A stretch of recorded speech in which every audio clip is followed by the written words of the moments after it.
Hey everyone, how's it going? I hope you're doing amazing. Today is day 7 for me on my new journey to being a stronger me. And for those of you who are joining, my name is Joanne Roberts. I'm also known as Running Under the Sun. I'm a mom, I'm a wife, and I also help women predominantly find themselves and figure out what they want in life. That is, other than being a mom and a wife, is my purpose that God's giving me, and I see it more clear every single day. So that is who I am. And for those of you who are joining for the first time, thank you for being here. I appreciate you. And you're wondering, what does day 7 mean? So for those of you who are just joining for the first time, day 7 for me is basically, I'm not going to say sobriety, but basically it's trying to re-find myself after many years of being a wine lover. I did a video yesterday, day 6, and I basically admitted that I drank too much, and I'm changing that. So today is day 7, and if I want you to understand that this is not, I'm not drinking anymore. This is, I need to step back. I need to figure out life and cope with things in a different way. And if that means stopping alcohol, then great. If that means having a glass of wine with friends, that's fine. But I need to find a balance in my life instead of have it control me. Hi, Diana, how are you?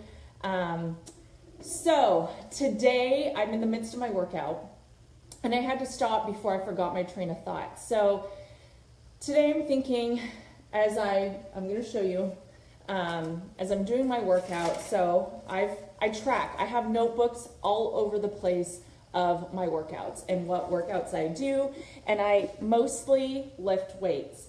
And I track. I have so basically I have workouts back from 2011 that I've written down in notebooks. So I have about 20 notebooks laying around, all with my workouts, what weight I did, how many reps I did, whatever. So I can track and see where I'm at that moment compared to where I was maybe last year.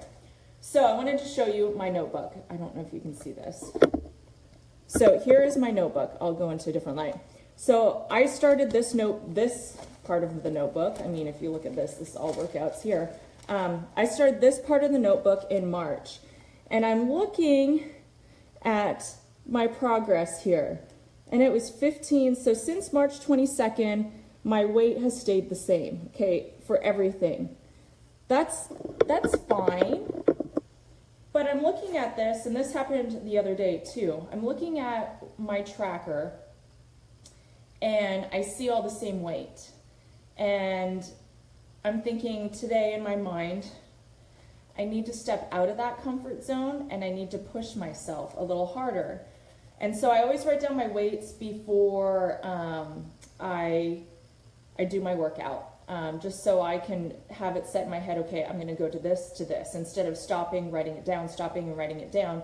Unless the workout, I mean, I've done these workouts for years, so I don't need to watch a video. I don't need to go on YouTube or, on demand or whatever. I know these workouts inside and out. I've been doing them for the past 3 years. But for basically since March, I've stayed at the same weight.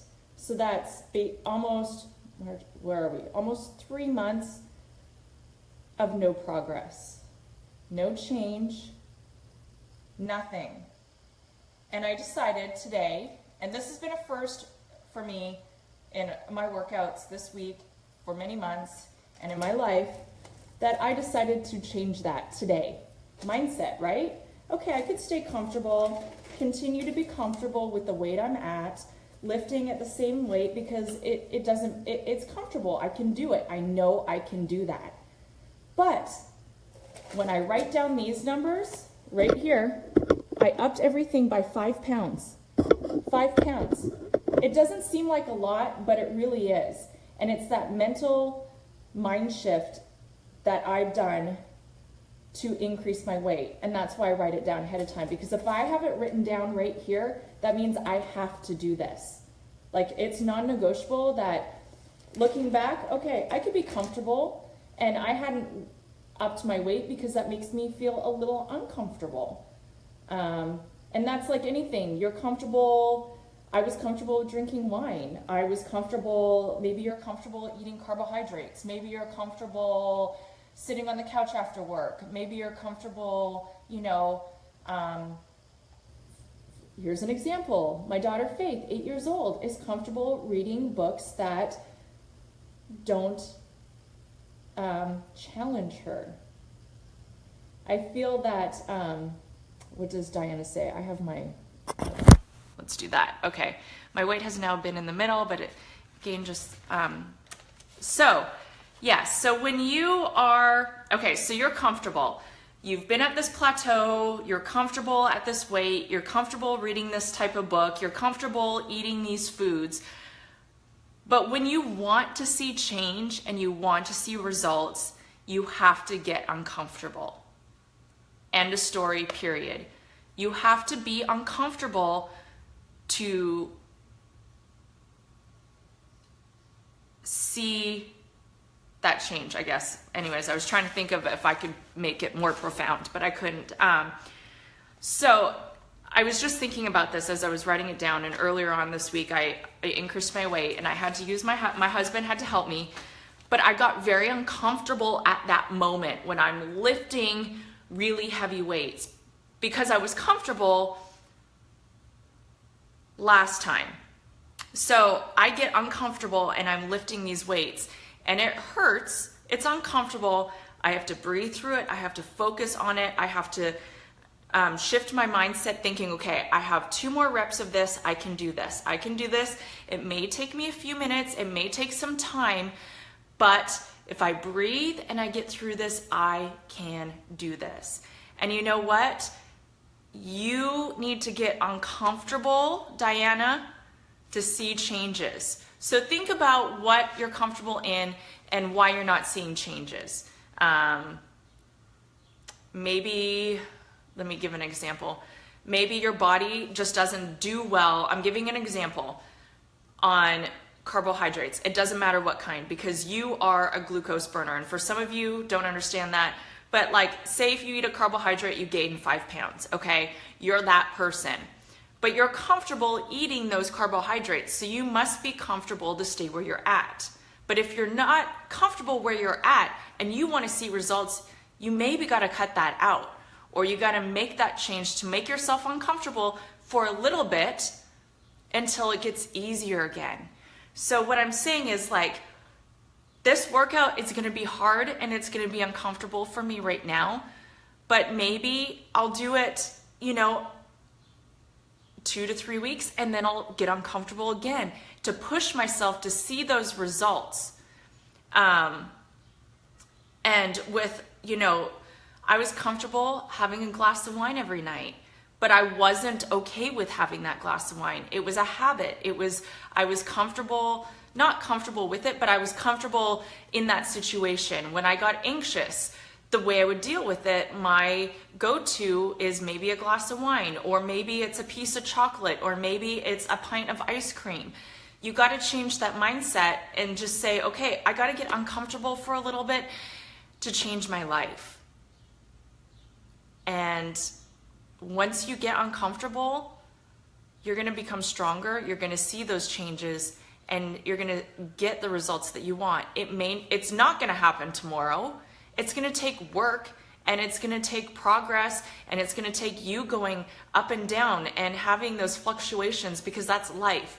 But you're going to be stronger the more you push yourself to be uncomfortable. And I see Diana says that she is not uncomfortable. I'm always changing what I do, plus being an introvert, I love change. Yes, I get bored doing the same thing for a long period of time. Yes.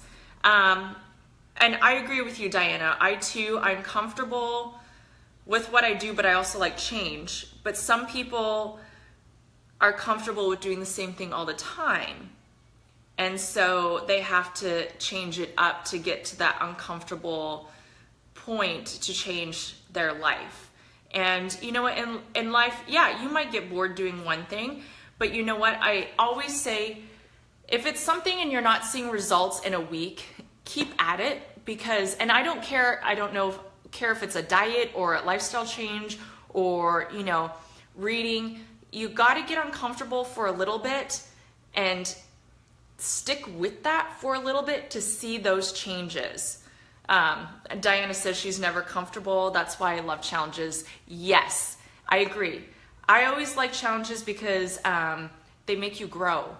And if you don't challenge yourself, you're not going to grow. And that's where I'm trying to teach my daughter, who is at herself, to get past, to, you know, catch up, not catch up, but like get more comfortable reading chapter books without pictures. You know, she's comfortable with that. And so it takes work. It takes me sitting down with her, which is, I am a-okay with. If it's going to help her read, then as parents or whatever, you have to do what you have to do. But I'm giving you an example.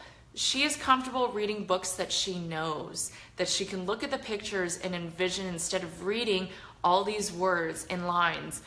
But if you sit down and you focus and you read across the line and you say every word, it becomes easier and easier the more you do it. And it's that mindset saying, okay, I can read this book. I'm going to read one word at a time, and I'm going to keep going every single day until it becomes easier. And once it becomes easier, I'm going to go to the next book and read that book that's a little bit harder every day until that becomes easier. So the same thing from like wine or sugar or carbohydrates or whatever, meat. I don't know what your addiction is, but if you continue, you're not going to get where you want to be. You say, oh, I want to stop eating chocolate every single day, but I can't. Why can't you? Well, because I have to have it. Well, why do you have to have that? Well, because my body needs it. Your body doesn't need it. Get it uncomfortable, unneed it, and then you're going to see the changes. Then you're going to have more energy. Then you're going to have less fog. Then you're going to see the results that you want. I know right now I'm on day 7. I have more focus. I have more clarity. I got super uncomfortable stopping drinking wine. Super, super, super uncomfortable. But I knew I had to change. It was non-negotiable that it was affecting how I was feeling. It was affecting my life, my family's life, my business. And I was not in a good mindset. And I had to switch that. I had to make myself uncomfortable. And I'm comfortable now. It was a few days I didn't feel that great. I'm going to be honest, but I immediately had more energy. I immediately had more focus. I'm on day 7 of this new journey, and I feel friggin' amazing. Amazing. And I'm trusting this process. And let me tell you, when you detox, it's, as I said, you're gonna get uncomfortable. But as I've been detoxing, I'm just trusting. And I'll go into detail later about my little week long, maybe tomorrow, about the detox for me. But the clarity, the focus, the mindset, the amazingness that I see, it's unbelievable. So I encourage you that you are stronger than you think. Just get uncomfortable. Get to that point where you know that if you do this and you get past those few days or those few reps or those few sets or those few chapters or whatever, you're gonna see changes and it's gonna be positive. Anyways, I just wanted to talk about that really quick before I finish my workout, because I still have yet to eat. Yes, I intermittent fast. I still have yet to eat. I work out, then I eat. And that's what I'm teaching in my new group, is about intermittent fasting and how to stay satiated throughout the day. So your cravings kind of stop.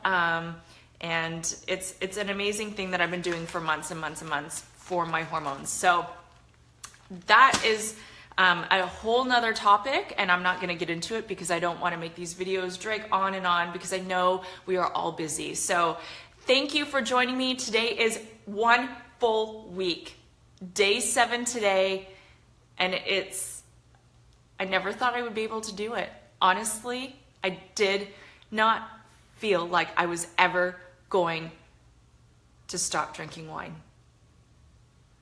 Never, ever, ever. I thought it controlled me, and it doesn't.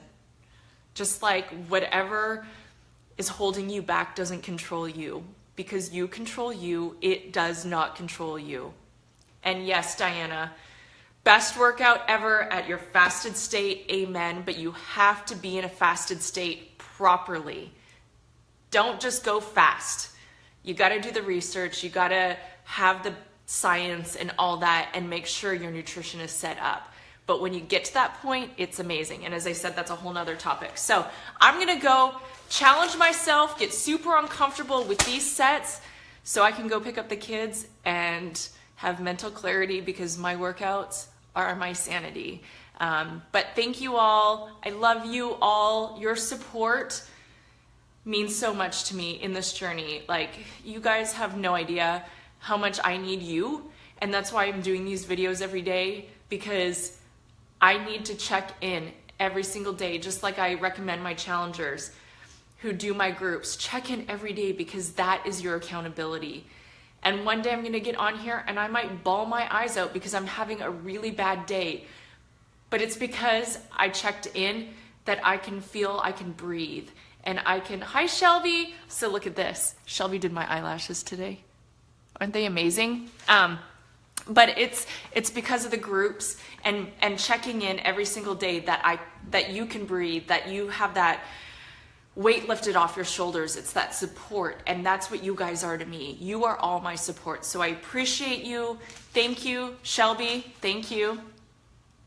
Go see Shelby. I'll put a picture and her info so you can contact her if you are in the Fresno Clovis area, because she is amazeballs. Second time doing it, and I love it. So thank you, Shelby. Thank you, Diana. Thank you, everybody else. I love you all. Have a great Tuesday, and I'll see you tomorrow. Bye, guys.